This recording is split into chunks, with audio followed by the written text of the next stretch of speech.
We acknowledge we are hosted on the lands of the Mississaugas of the Anishinaabe, the Haudenosaunee Confederacy, and the Wendat. We also recognize the enduring presence of all First Nations, Métis, and Inuit peoples.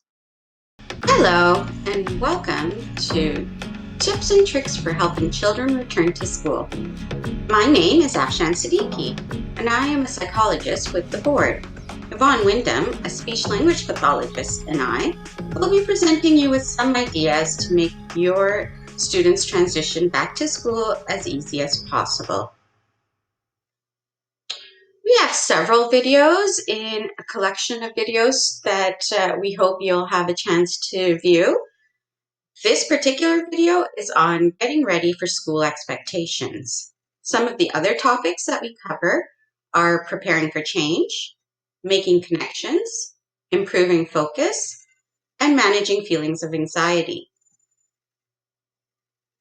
We also have a separate video for helping older students that combines much of the information from these 5 videos. The videos can be viewed in any order, so please feel free to watch them however you prefer. The last few months have been unprecedented for everyone. I can't think of a time when children have been away from the school building for such an extended period of time. While they've been away, they have been doing some learning at home, but home and school expectations are generally quite different, as there's usually more free choice at home. Children will need time and practice to get back into the routine of school expectations. The purpose of this presentation is to help you get your students ready for school demands. Before we discuss some strategies that you can use in the classroom in order to make it easier for your students to start following instructions, getting used to routines, and completing tasks again, we'd like to take a few moments to talk about using visuals in the classroom. I'm going to pass it over to Yvonne to give you an overview on using visuals. Visuals are a way to make communication physical and consistent, because for some kids, spoken language can be too fast to process and can also be inconsistent depending on who is speaking. Visuals can stay put, and you can look at them as often for as long as you need. However, speech only stays for a moment and then disappears. Visual supports help kids to process and understand spoken information. Visuals help kids to communicate better when they don't have the words to let us know what their feelings, emotions, or thoughts are. Visuals can also reduce the cognitive load placed on the brain when your student's trying to understand or use a new language skill. Visual supports can help to support structure and routine in the classroom or the learning setting, and they can also help your student to be more independent, build their confidence, and provide opportunities to interact with others.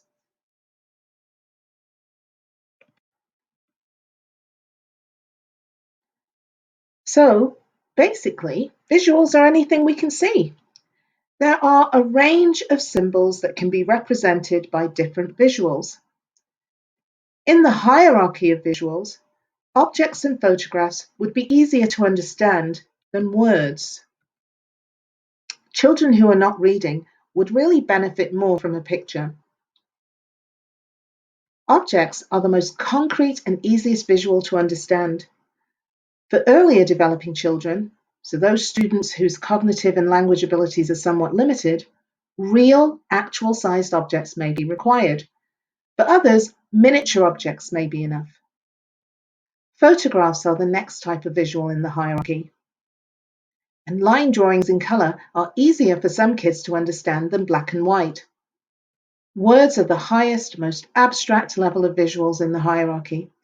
We tend to think of using English words, but we can also use words from the student's first language. So here we have apple in Chinese, or you can even use Braille. As a class, you can create or co-create with your students lots of different visual tools, such as schedules, choice boards, and social stories. And we're going to talk about how you can use them in a meaningful and practical way in this webinar. This slide shows an example of using different types of symbols to help children organize different parts of their day using visuals made of objects, photos, and words. In this slide, we see how you can use your own line drawings to help a child count down until it's time for them to stop or start an activity or task. It doesn't have to be fancy, and you really don't have to be a great artist. To make the visuals last longer and so that they're more sturdy, you could try using cardboard or cardstock as a base. Or if you're at home, it could be cracker boxes or cereal boxes. And to hold those visuals in place, you could use other household or classroom items, such as clothespins or masking tape. As a class, you can create videos of students demonstrating an activity or expected behaviour. If you're teaching from home, you could take screenshots of the students to create visuals within a video. You can also create a video of your student doing the activity or expected behaviour. Another way is to break down each step of the activity or behaviour skill and record every step as you go along. As with all types of visuals, you should have your student watch the video frequently to help them understand and learn the new skill, eventually fading it out as they learn the skill. Now we're going to see a video of a mum at home doing schoolwork with her children. And even though it is a mother at home doing the work with her children, the idea is still the same around using a visual to help the children be ready to learn when they're frustrated about doing schoolwork.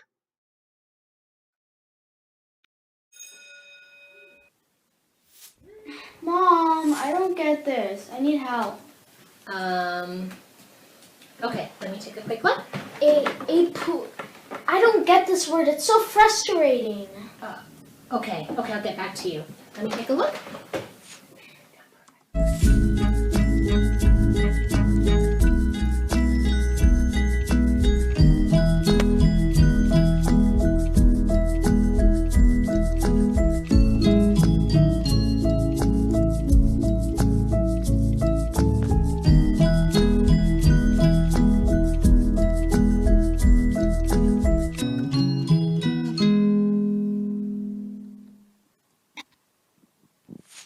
So guys, this morning I noticed that we were having a little bit hard time with schoolwork. Sophia, you were saying that you needed a lot of help, and Carmen, you were getting frustrated because you didn't understand some of the words.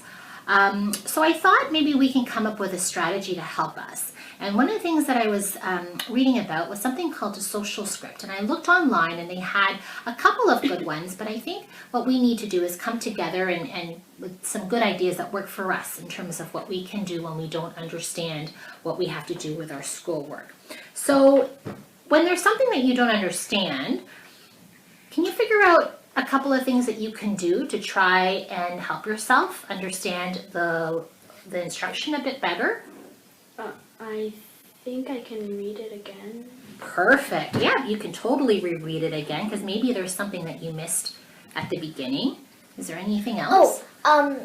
You could either highlight or circle the words that you don't know, and you could look it up in the dictionary because that's what my teacher tells us. That's great. So that's something that you do at school, that you circle or you highlight the words that you don't know and then look it up in the dictionary. Perfect. I love those two strategies.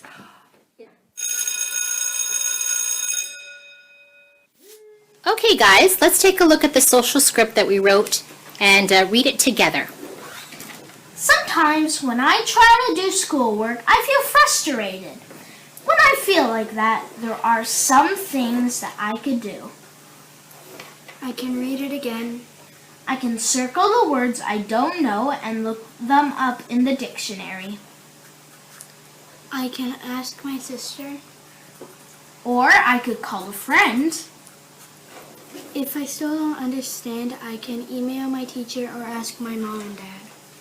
I am proud when I try my best at school. Okay, guys, I'm really glad that we had a chance to work on this social script yesterday. I think it's going to help Mommy as she works from home, and hopefully it'll help you with your schoolwork and make you feel less frustrated. I think it's really great that we wrote it all down, so it'll remind us of the strategies that we talked about. And I think what we'll do when we work together today is I'll keep it right here so that if you do need a reminder as to what your strategies are, you can just refer to it right here in the middle. Okay?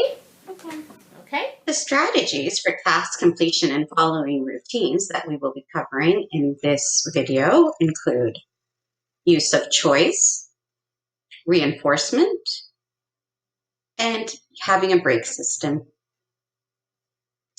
When you're providing your students with choice, give them a couple options in order to allow them to feel more in control.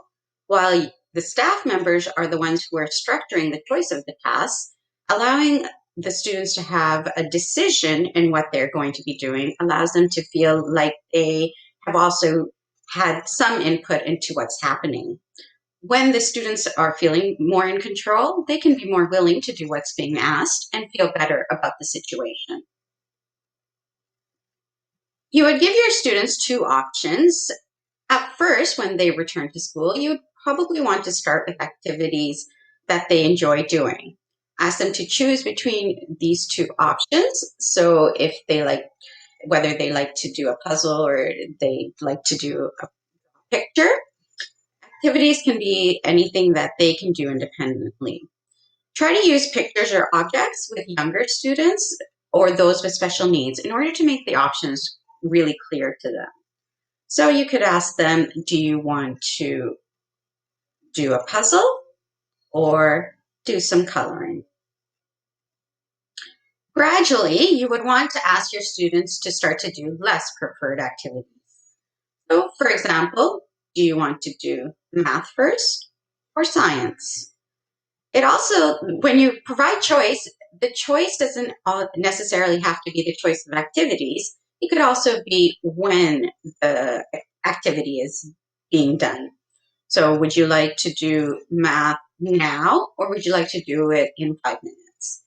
So it's still giving them an option, but at the same time allowing you to structure what's being done. You would slowly and gradually increase the amount of time that the students are expected to do the activities, particularly if the activities are challenging. You would want to really start with very brief periods of time. So the brief periods of time would be anything from 1 minute to 5 minutes, and then you would build up to longer periods such as 15 minutes to 20 minutes. If possible, you would use a timer to help keep track of how long the students are required to work on a particular task. Reinforcement is another strategy that can be helpful in getting tasks completed.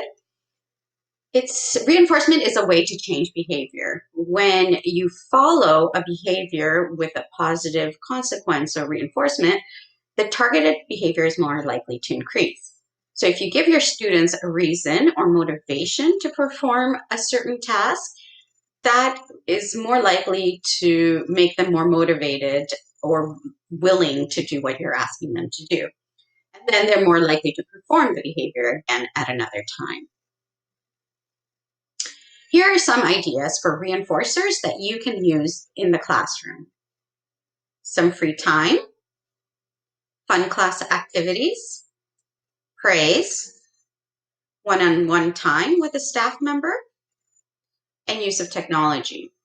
So the reinforcers are not limited to just these ideas. You can definitely come up with your own ideas. These were just to give you some examples of what you might want to consider using. When you're using a reinforcement system, the easiest way to first put it into place is using a first-then type of system. The first is the behavior that the student would have to complete, and the then is the reward or the reinforcer they get for completing the task. The then is not the next activity on a to-do list. So if you have math first and then language arts, it would not be first math and then language arts. It would be first math and then whatever it is that the student would work for, say free time. So first math, then free time, and then you can move on to your next activity after that. You can use the first then system either verbally by just saying, first we're going to do this and then you get this, or you can use it using visuals as we have an example here for you. So first study, then play. Another strategy in order to get your kids, your students working and following rules and routines is to really use a break system. You would want to try to avoid overwhelming your students, especially when you first get started back at school again, because these are increased demands that they are likely not having to generally follow at this point in time at home. So when you're increasing the demands, you would want to allow them frequent breaks so that they're not getting overwhelmed and frustrated and upset. So generally allow them to have breaks as needed. Keep the breaks short, anything from 1 to 2 minutes. It could even be as simple as letting them stand up and stretch, and time them if necessary. You would also want to make sure that whatever task the student is working on is completed when the break is over, so that they don't start using breaks as a way of getting out of doing whatever it is that they're being asked. Use visuals for requesting breaks with children who have trouble expressing themselves verbally. Students with special needs need to request a break. You could provide them with a sign, a signal, a picture, allowing them to point to the door, so just whatever way that will work for them to request the break if it actually verbally expressing themselves is a challenge. So here are a few things to remember from this video, like we hoped that you would take back to your classroom. So home and school expectations can be very different. At home, there are usually more free choices, and at school, there are generally more demands. We need to prepare our students for the increase in demand so that they don't become upset and overwhelmed. So taking a bit of time right at the start of school in order to gradually get them used to the increase in task demands. To help students get used to following instructions and routines and completing tasks, use the strategies of choice, reinforcement, and breaks.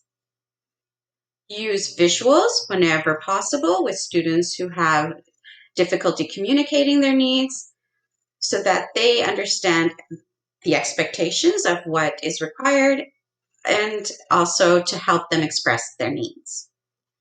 Thank you for watching our video. We hope that this information has been helpful to you and that you will consider watching some of the other videos in our collection. Thanks again.